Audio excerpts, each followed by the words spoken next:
Gata around the Philippines!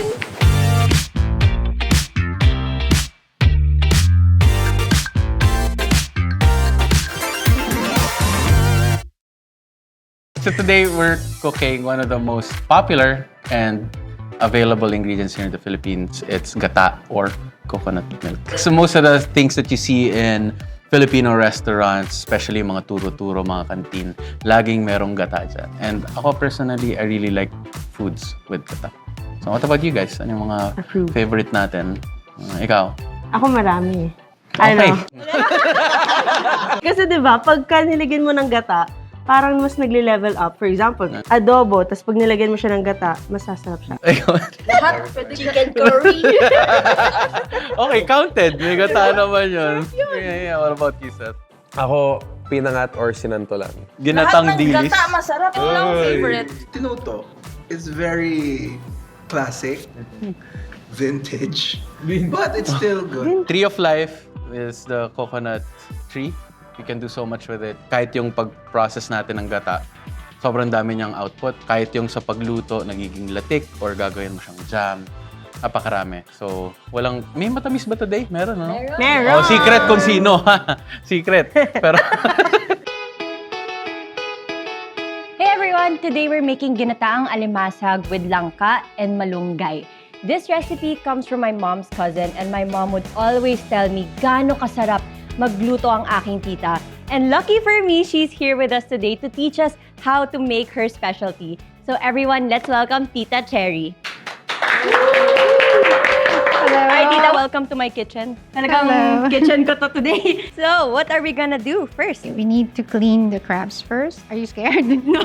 And I then? want you to remove the back because that's where the puwet is. Am I allowed to say puwet? So this is what's causing allergy for a lot of kids. So there, you rip it like that. And then you cut it in half later. So Tita, can you tell me a little bit about this recipe? Like, where did you learn how to make this? Oh, my lola, Tinang, taught me how to cook this one when I was in Bulacan. So growing up, I've been eating this dish a lot. And then this recipe is really from Bulacan or? Yeah, from Bulacan, but my lola said she got it from a restaurant in Batanes. She tasted it and then she tried it at home. So yung origin pala nito is Batanes pa? Yeah, I think so.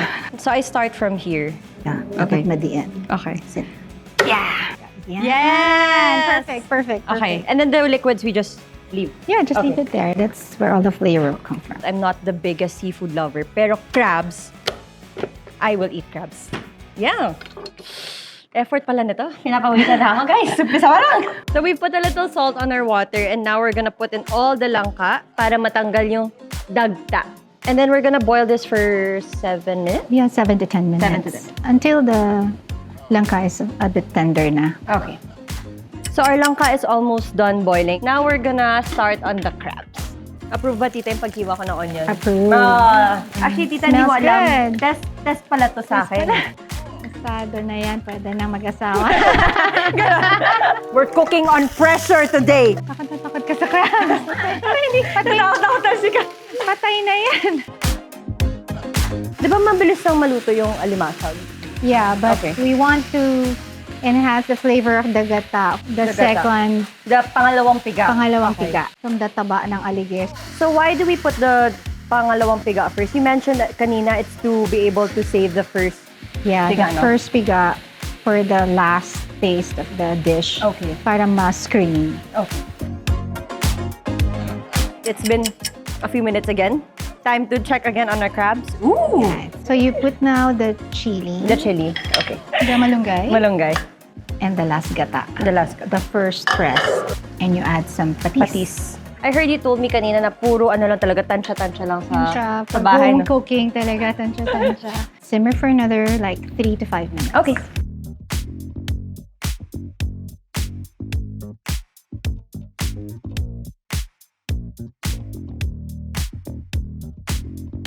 We are done and we are going to taste this. Your creation, Tita Cherry. Ako lang talaga tagasunod ng instruction mo. Pero perfectly done kasi nag-reduce, tapos lumabas yung oil ng gata. But we have to get someone else's opinion kasi biased tayong dalawa. So let us call on Nika.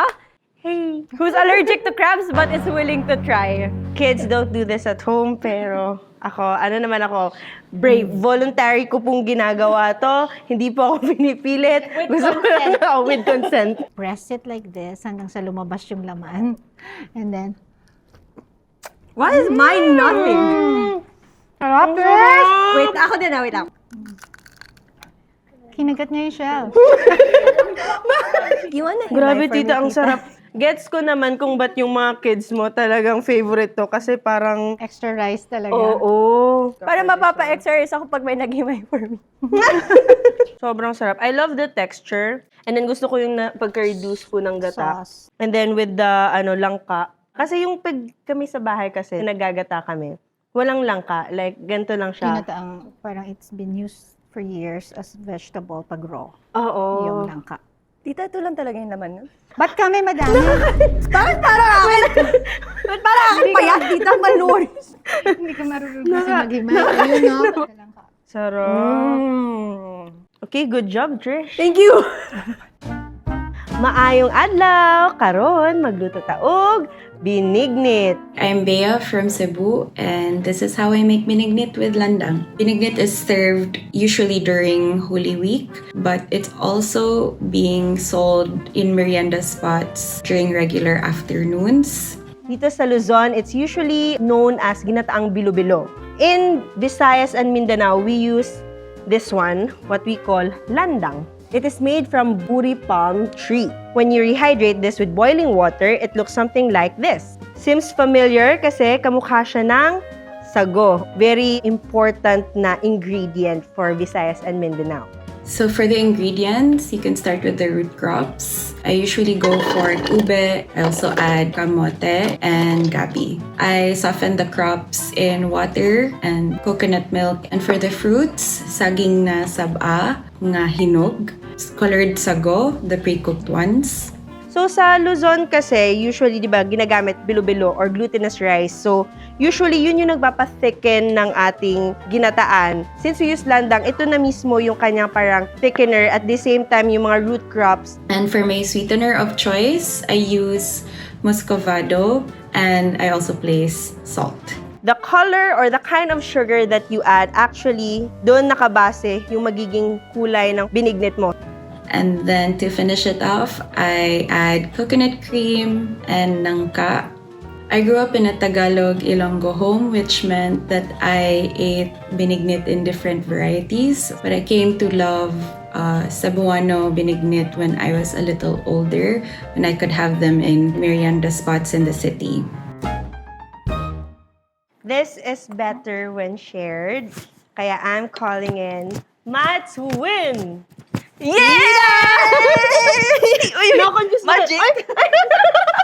I'm so ready! Sa inyo, anong pangalan nito? Actually, sa Sa amin, it's Bacolod. ginataang bilo-bilo eh. Yung Yung binignit is in Cebu. Cebu. Sa Mindanao, ganun din. Sa I amin. haven't tried this before, pero parang it looks like ginataang bilo-bilo. It's same I think lang. It's the same. Yeah. Banana. Little bit of evotine. Init. Perfect sa maulan. Maulan-ulan ngayon sa labas eh. Init. Naalala ko tuloy, 7 years old ako, nakaupo ako sa sopa. tapos, nanonood daw ng cartoons. Ito ba yung nostalgic memory sa pagkain? Oh my Sobrang God. sarap. Grabe. Bea, nami kaayo. Ang Haskang sarap. nami ah. What's up, guys? My name is Seth. Today I'm going to be making sinantolan. It's one of the most intriguing dishes that I've tried. Today, someone very special is going to help me make this. All the way from Bicol, one of our producers' father, Sir Tito Dindo Balares, over here. Can you give me a little backstory on sinantolan and where it's at? Sinantolan kasi, pinanghihinayangan yan kasi naghuhulog lang. Kinukuha ng mga tao yung santol bago pa masira. And then, kinakayod. Nilalagyan ng asin para hindi masira. So, Opo. ini-stack nila to. O nga po, na-mention nyo nga kanina na fina-ferment siya actually. Fini-ferment. Mayroon siyang dagta na medyo mapakla. Mapakla. Pag hindi mo finerment, halimbawa, igulay mo kaagad, iba yung lasa. O, hugasan mo to kasi kargado ng asin. Mm. Basta maasinan mo na, and then, overnight, pwede mo nang pigaan. Yan, kaya milky yan. Kasi yung dagta niya yan. Ang iba, hinuhugasan to ng hanggang 2 times. Pwede mo nang iluto. Usually, tumatagal to kahit umabot uli yung next season. Mistak pa ang mga tao. Pwede po yan inumin. Pwede rin, pero bahala ka na. Ito na yung napigana, kasi pareho kaming malakas. Halos wala nang moisture. Ang advantage nito, pagluto, sisipsipin niya yung gata. So from here, ito yung mga pwedeng i-freeze na, pwede na siyang frozen. Sa inyo po ba, would you prefer ganito or giniling?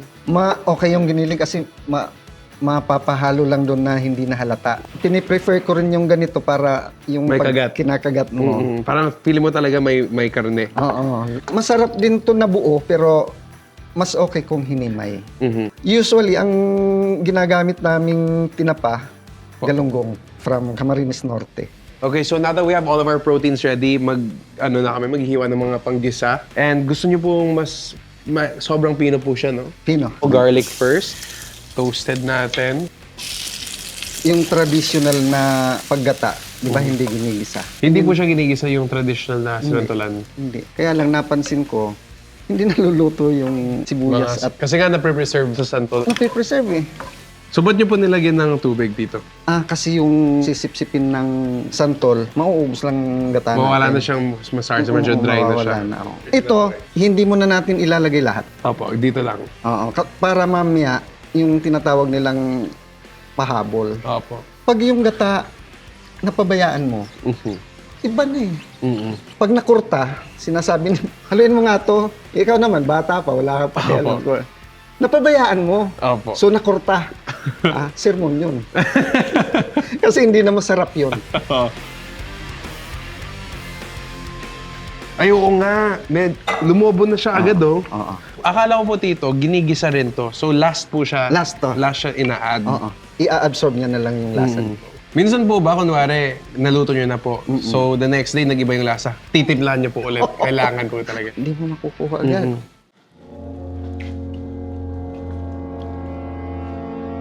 Hindi nga. Lagyan mo po ng asin. Konti. Konti po.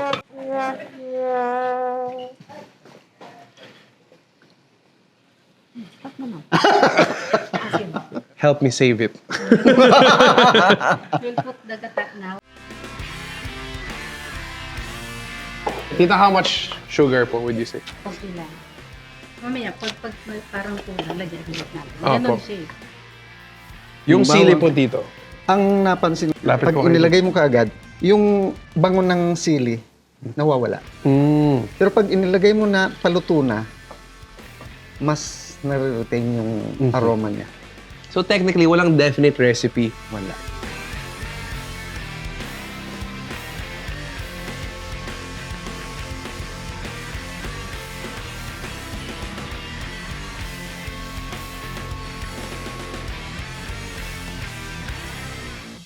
Big round of applause. Thank you again, Tito, for coming all the way here. Thank you for teaching me. This is our sinantolan. It's usually enjoyed talaga as a side dish, like laing. Pero sa sobrang sarap niya, Pwede na. pwede ng ulam, rekta. We also have another taster, si Trish, Tito. Ito po. Hello po. Uy, laki naman yan! Yan yung titikman mo. Actually, tinabig ito para baka kasi sobrang anghang. Aww. So, tinanggalan ko ng sili. Parang ang dami. Bawasan ko, bawasan ko. Sabi mo, walang sili!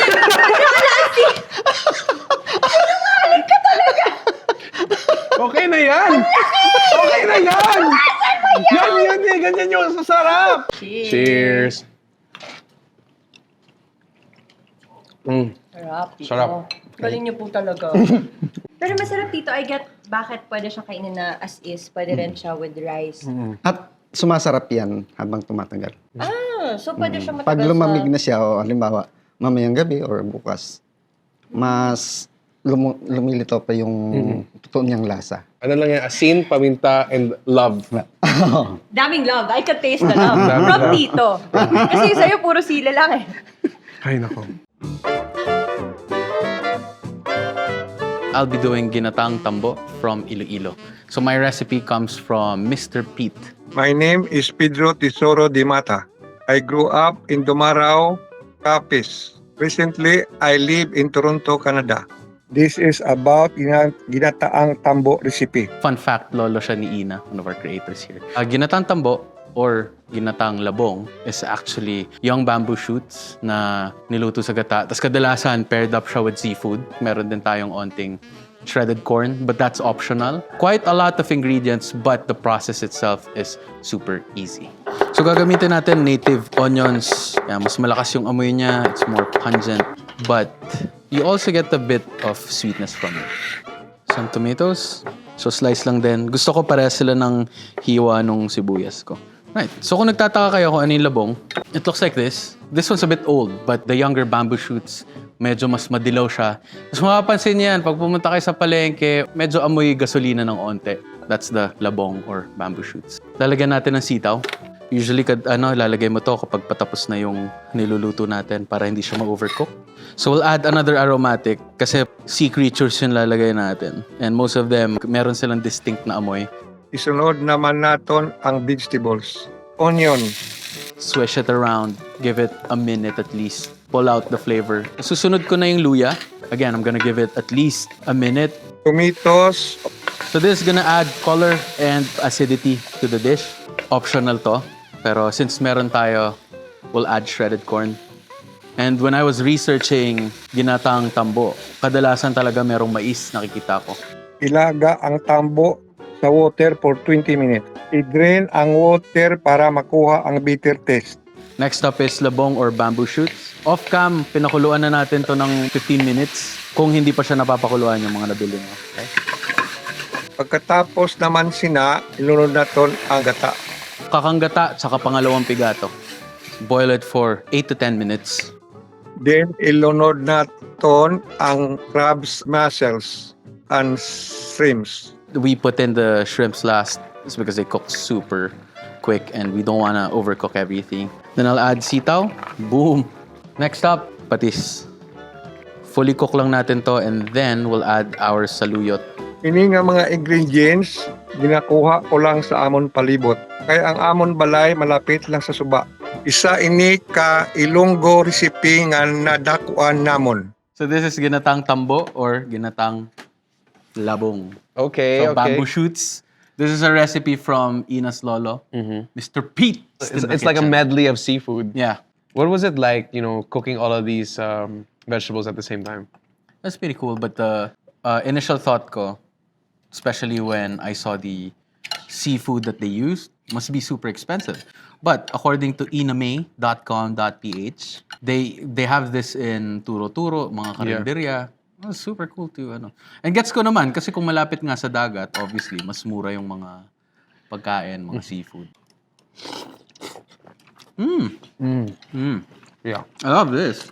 Whenever you use shellfish, crabs, mussels, even shrimp, sobrang lakas talaga ng flavor na nabibigay niya. Yeah. It's so good with gata too. What do you think, Seth? I went in for a second bite. But I really see how this can be something that you can find in Carinderia. So it's like a nice comfort meal. Kaya nga eh. And it's not hard to make. Kung di lang ako nagpa-cute siguro mga 15, 20 minutes, tapos na yan. Cheers. Share. Bye. We are making something from Quezon or madalas din siya meron sa Bicol region. So this dish is called tinuto. What you need are very simple ingredients. This recipe is from the book of Aling Charing, Lutuing Pilipino by Aling Charing. Napakaganda. Diba? 1969 cookbook. So, ang tagal na niya. The modern versions of this dish ay meron ng bagoong, meron ng sili, pero this is like an OG version of the dish. So, what we need are gabi leaves, fish. The recipe calls for kabsi, which is really hard to find nowadays. So I'm using sapsap and gata. Syempre, di ba? First thing to do with this recipe, take away the stems. You can actually use this for another dish later on. So you just want pieces like this, di ba? You're actually wrapping something in here, tying it up, and then steaming, boiling, or bracing it. Now that our leaves are like this, destemmed, kumbaga, so we're just gonna layer some right here. So yun na nga, leftover fish in some recipes, yun na nga, they use tinapa, yung iba nga prawns, because apparently it's like a version of laing pa din. Actually, can play a lot with this recipe. Just make sure that rinirespeto mo pa rin ang traditions. Gabi leaves actually contain calcium oxalate crystals. May times na nakakain kayo ng laing or tinuto na parang medyo makati siya sa throat or sa bibig. And the way to eliminate that is actually cooking the gabi leaves slow and slow. Any kind of heat, boiling, braising, steaming, it actually works. Bit of salt and onting gata, just to keep it moist. And we're gonna try to wrap this up like a lumpia. Yun. Paminsan, yung mga ginagamit ng traditional cusineros talaga is yung iba nga straw, but I'm kind of scared to cook with straw. Wrap it tightly. This is what we call rustic cooking nowadays, di ba? Alright, the way you cook this is before you add any heat, patayin nyo muna. So trick is low and slow. So layer them like so. And then this is the second piga. So yung hindi pa masyadong sticky. Start nyo na yung fire at the lowest temperature you can. Simmer it for about 40 minutes or until maging durog na yung leaves natin para mawala na yung pagka-itchy niya sa throat or mouth.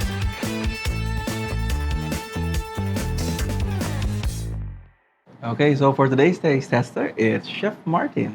Sino ba to? Si Dambi. Alright. So what's this? So this is tinuto. It's from Quezon Province. Some of it is from Bicol din. Medyo may sila. No, it's from both regions. Yeah. But, well, it's kind of like laing, pero the whole point of this dish is parang binalot style siya. Parang pinangat. Parang pinangat. Ganda ng pagkakaluto mo sa gata. Oh, shit, looks good. It does. It smells great too. Cheers. Cheers. You know what? That would be good with rice. Yeah. Pang-ulam siya. So they use fried fish or The recipe calls for either fried, steamed, or like grilled. Any fish, actually. smoked fish, Smoked. Yung mga modern versions of this calls for like smoked fish. Because I can imagine it with smoked bangus. Sarap. Oh, yeah. It's so good, man. You did great. Thank you, Chef. Hi, I'm Ina, and I'll be doing ginataang tabagwang, a recipe shared to us by Miss Inday Solero from Catanduanes. Hello guys, I'm your Ate Inday from Catanduanes. Ngayon, tuturuan ko kayo kung paano magluto ng ginataang tabagwang. Kailangan meron tayong tabagwang, dapat malinis na siya. We have our tabagwang, or also called freshwater snails. I already cut it in half like this. So, nalinis ko na din siya, soaked it in water, washed it a few times, and now, let's cook it! Ilagay natin sa kawali yung gata, mga 2 cups na gata ng nyog. Ilagay na yung bawang, sibuyas, at sili. Pakulaan natin sila sa mahinang apoy lang. Pag kulo na siya, luto na yung gata, ilagay na natin yung tabagwang. At yung gulay, kung lalagyan natin ng gulay. Let's just mix it. Ooh. It's been simmering for about 5 minutes already. It's time to season it. Salt and pepper. Pakulaan ng mga at least 2 minutes. Kapag luto na yung gata at saka yung gulay, ilagay na natin yung kakang gata. Kailangan meron tayong kakang gata para mas creamy yung niluluto natin, yung sauce. Tapos, pakulaan ulit ng mga 1 minute. Tapos yun, tapos na. Ganun lang kadali. Pero kailangan, wag natin i-overcook yung tabagwang kasi pag na-overcook siya, mahirap na siya ilabas dun sa shell niya. It's time to taste. I'm gonna call on Mr. Samuel. This is tabagwang. So tabagwang is the dish or the... It's ginataang tabagwang with malunggay. I think the earliest memory ko dito was Kamay 6 lang. years old. I learned how to eat this when I was 6 years old. So the trick is, sinisip-sip to. Yeah. But yung iba, the way they make sip-sip is parang ganon. So that's wrong. You need to... Diretso. Yeah. Oh, okay. Oh. Hoy! There. You need to do it quick. Oh my gosh. Okay. Fast. Did you get it? Did you get it? Yeah. It's nice, no? It takes it takes skill to learn how to suck well. Whatever. Ang sarap! So that's how it looks inside. So, family of shellfish, madali lutuin. Ang sarap kasi yung gata nasa loob ng shell. Exactly. Tapos pag Sinip-sip mo, it's creamy. Yeah, good seasoning there. When we eat this, parang Parang kanin. sarap niya i-snack. Plus, Nakaupo ka lang, careful ka. First, family friend namin. Sinip-sip niya, then he ended up sucking the whole this one. So they had to do like a Heimlich push para oh my gosh. yeah, we have to Wala. be careful with that. So, don't suck it too much. Suck it just right. That did not take a while. Ang bilis na nagluto. That was great, actually. But, you know, hindi porket gata, puro gisa, tapos pakulo. Yeah. There's actually so many different ways you can use it. And I honestly like the blade. I really like the binignet, by the way. Hey, thank you! Favorite. How about you guys? How about you, Ako sir? sinantolan. Maasim, maalat. You're more into sour. Yeah. And you know what? Off cam, we did eat a sinantolan with nachos. Perfect pair! Hindi ko na naabutan eh. Ako, realization ko talaga masarap talaga yung gata. Same. Yeah. Halos lahat talaga ng dish natin ngayon. Pagpiga, no? Saya. Sobrang sarap. There's just so much that goes into it that it just shows the versatility and how many possibilities you can do with just that ingredient. Yeah, I had so much fun. I hope you guys try the recipes. And again, if we missed out on notable gata dishes, just let us know. And if there are any more ingredients or around the PH things that you want to see, what should they do? Leave a comment. Send us a message. Oh, plus you guys can volunteer to do yung mga guests natin today. Please, If you want to be featured, You guys can below. visit the video. Anyway, so that was Gata Around the Philippines!